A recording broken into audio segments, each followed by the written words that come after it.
हर हर महादेव, जय माता दी। मैं लक्ष्मी यादव भक्ति की शक्ति में आप सबका स्वागत करती हूँ। और आज मैं एक ऐसे वाक्य पे आप सबसे बात करना चाहती हूँ जो एक अजीब सा ही है, जिसे हम माता का आशीर्वाद या माता का क्रोध भी कह सकते हैं, या फिर किसी का किया कराया भी कह सकते हैं। अब आप जब ये वाक्य सुनेंगे तो आप ही लोग इसको अपना कमेंट करके बताइए कि क्या ये बात में माता का क्रोध है, आशीर्वाद है, या कोई कराई हुई बात है। तो वाक्य इस प्रकार है कि एक युवती जो हर साल अपने घर से अपने मायके में जहाँ माता की स्थापना हुई रहती है मूर्ति की, वहाँ पूजा पाठ करने जाती है, क्योंकि वहाँ पर माता की बहुत बड़ी मूर्ति रहती है और बचपन से उसका भाव रहता है हर चीज़ में, दुख दर्द में, हर किसी मुसीबत में वो माता रानी उसका साथ देती है। तो वो वहीं पर ही जाके अपनी पूजा पाठ कर, और बहुत से लोग वहाँ पे आके पूजा पाठ करते हैं।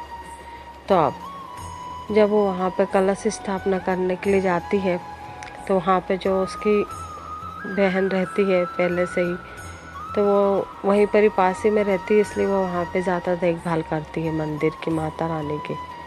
अब जब उसको कलश स्थापना करवाना रहता है तो वो जो भी अपने तरफ से जो भी राशि रहती है, पैसे रहते हैं, वहाँ पर देती है और बोलती है कि आप लोग सामान ले आइए और इसका कलश स्थापना कराइए। ऐसे करते करते वो लोग कहते हैं कि हाँ, कल सुबह ले आएंगे और शाम को हम लोग कलश स्थापना कर देंगे। कलश स्थापना करवाने के लिए उनसे जो भी राशि मांगी जाती है, मन जैसी राशि देने के बावजूद भी उनका सामान पूरा नहीं आता। मतलब वो लोग सामान लाते हैं लेकिन तब भी उसमें कुछ ना कुछ सामान की कमी हो जाना, और जब कलश स्थापना करना तो वहाँ पर फिर से उस औरत लेडीज़ को, क्योंकि माता रानी का तो ऐसा रहता है कि एक भी चीज़ की कमी नहीं पड़ना चाहिए, तो वो फिर से लाती है और फिर से करती है, फिर से उसमें सामान मंगवाती है और कलश स्थापना होती। अब जैसे तैसे कलश स्थापना हो जाती। कलश स्थापना हो जाने के बाद जब वो दूसरे दिन से अब उसको जवारे की देखभाल करना रहती है। जवारे की देखभाल करने के लिए जब वो सुबह उसमें देखती है तो उसे ऐसा लगता है कि जवारों में इतना पानी है कि पूरी मिट्टी गीली टाइप की है और पानी की ज़्यादा ज़रूरत नहीं पड़ेगी, फिर भी वो थोड़ा थोड़ा पानी उसमें छींटती है। और जैसे ही वहाँ दोपहर होती है तो ऐसा लगता है कि वो मिट्टी सूख रही है, सूखी हुई है, उसमें पानी ही नहीं है। अजीब अजीब से किस्से उसके साथ होते हैं। उसके बाद 2-3 दिन तक ऐसे ही चलता रहता। 2-3 दिन के बाद जैसे ही उसमें थोड़े थोड़े जवारे आने लगते हैं तो पता नहीं अचानक से उन जवारों को वहाँ पर जंगली चूहे कह सकते हैं, क्योंकि वो इतने बड़े बड़े रहते हैं कि एक बिल्ली के बच्चे के समान, बिल्ली के बच्चे से थोड़े ही छोटे छोटे रहते हैं। अचानक से वो चूहे पता नहीं कहाँ से कैसे क्या उस घर में आते हैं और सब चीज़, फल फ्रूट, खाने पीने का सब चीज़ छोड़ के वो उन्हीं जवारों को ही खाते हैं। माता के कलश के, मतलब माता के जो कलश रहता है और एक अलग से और रखा रहता है जिसमें बोए रहते हैं, छोटे छोटे उसको खाना शुरू कर देते, वो आने ही नहीं देते। तो वो जैसे तैसे जब वो उसको बचाती है तो वो कलश के पास जाके खाने लगते हैं, और कलश को बचाती तो उसमें से खाने लगते। वो स्त्री बहुत परेशान हो जाती है और अब उसको समझ में नहीं आता है कि वो क्या करे। तो फिर उसके बाद वो जैसे तैसे उसको ढक के रखती है। थोड़े थोड़े उसमें जवारे आते भी हैं, एकदम नाम मात्र के समान। मुश्किल से इतने बड़े कड़वे में और इतने बड़े खड बोलते हैं जिसमें 10-15 ऐसे घास आते हैं और सभी के अच्छे से आने लगते हैं, लेकिन उसके नहीं आते। उसको भी वो एक टोकरी नुमा से ढक देती है, उस पर बड़ा सा पत्थर रख देती है और इसको भी बचाने की कोशिश कर, लेकिन वो चूहे लोग उसको सबको फेंक के तब भी उसको खा लेते। अब तो वो लेडीज़ बहुत परेशान हो जाती है। उसे समझ में नहीं आता है कि ऐसा उसके साथ क्यों हो रहा है, क्या ये उसके साथ उसकी कोई गलती है या फिर उसके साथ कोई ऐसा कर रहा है कि जिससे कि इसके नवरात्र सफल नहीं हो, और इसके साथ जो भी परेशानी और विपदा है जो इसके साथ चलती है वो चलते ही रहे, किसी का जादू टोटका उसके ऊपर किया रहता है या माता का कोई क्रोध रहता है, उसको कुछ समझ में नहीं आता, फिर भी वो अपने मन को मारते हुए, दुखी होते हुए जैसा भी करना है करती ही रहती है। अब जैसे तैसे 9 दिन बीत जाता। उसके बाद कन्या भोज का टाइम आता है। कन्या भोज के टाइम पर भी ही, क्योंकि वहाँ पर उसने कलश बिठाया था तो उसको थोड़ा बहुत वहाँ पर करना ही था। तो वो जैसे माता का थोड़ा सा हलवा पूड़ी जो भी बनाती, उसमें हर मतलब बनाने के टाइम भी पता नहीं अचानक से ही बिना कारण कुछ उनके घर में ऐसा कलेश होता है कि उसके दोनों बच्चे आपस में ज़ोर ज़ोर से लड़ाई झगड़ा करने लगते हैं। और उसके बाद जब माता भोजन के लिए वो कन्याओं को बुलाती है तो कन्याएं आती हैं, लेकिन वो लोग हलवा पूड़ी को छोड़ के सभी कन्याएं उससे सब्जी की मांग करने लग जाती है।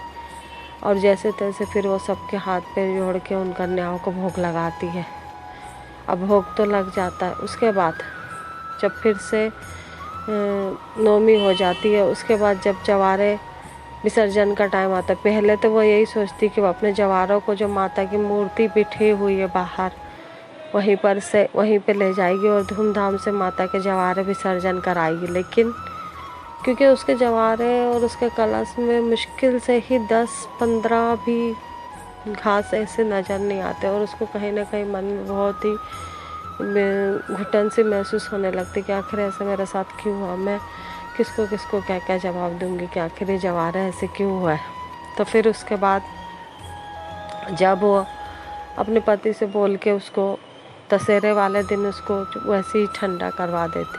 अब सबसे बड़ी बात यह है कि अगर वो ठंडा करवा देती है तो जब हर साल जब वो कलश रखती थे तो कलश पे जो बांधा गया धागा है उसे निकाल के माता रानी का अपने रक्षा कवच के लिए रखती है, अपने गले में बांधती है, हाथ में बांधती है या घर में बांधती है अपनी सुरक्षा के लिए। लेकिन इस बार जब वो माता का वो विसर्जन के लिए सुबह सुबह निकालती है तो वो सब चीज़ निकालती है, लेकिन ना उसको कलश के धागे का याद रहता है, ना कलश में डाले गए पैसे उस निकाल पाती है, ना वो घर में जल छिड़कती है, ना किसी प्रकार का कुछ भी नहीं कर पाती और वो ऐसे ही कलश को भेज देती है।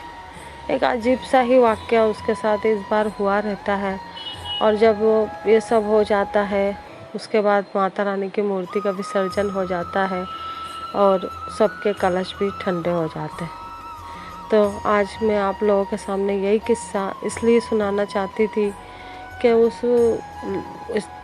उस युवती के मन में जो ये सवाल चल रहा था कि आखिर उसके साथ ऐसा क्यों हुआ, क्या ये माता का क्रोध था उसके ऊपर या फिर कोई ऐसा का जादू टोटका जो कोई ऐसा कर रहा हो। क्योंकि माता रानी तो सभी बच्चों से प्रेम करती है, चाहे वो अच्छे हो चाहे गलत हो, सभी बच्चे उनके नज़र में एक ही रहते हैं और अगर माता रानी करती तो एक ही बार में ही उसको वो दे देती। ऐसे पल पल हर चीज़ में त्रुटि होना, हर चीज़ में नुकसान होना, किसी काम का पूरा नहीं होने देना, ये किस चीज़ के इधर संकेत करता है।